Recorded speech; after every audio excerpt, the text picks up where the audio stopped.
the Live Performance Award goes to Butata.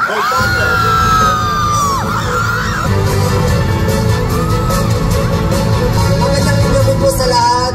Maraming salamat sa P-Pop Music Awards. Una sa lahat, hindi ko alam kung bakit ako nandito.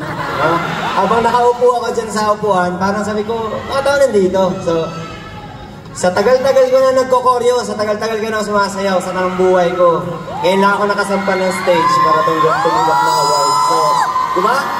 Muntik na ako maniwala dati na dancer ka lang. Diba? Muntik na ako maniwala na sinasabi nila na wala kang maaabot sa pagsasayaw. Pero buti na lang, medyo matigas yung ulo ko. Yeah. May napala din ako sa pagsasayaw. So, maraming salamat sa management, core management, Once Entertainment sa lahat ng opportunity na binibigay nyo.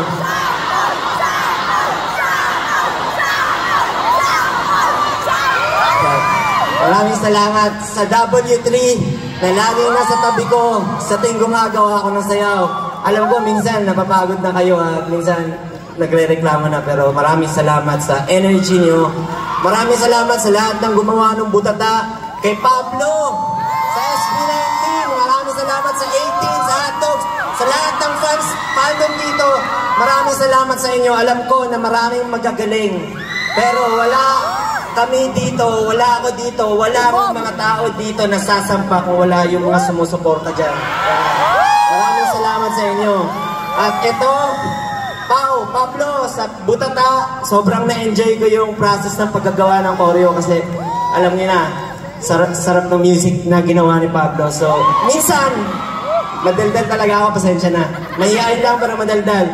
Alam niyo, minsan kaya mo naman, pero ang bumubutata sa'yo, yung sarili mong takot.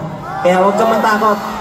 Maraming salamat sa Diyos na nagbibigay sa akin, sa atin, sa ating lahat ng biyayang ito. God bless you all. Thank you.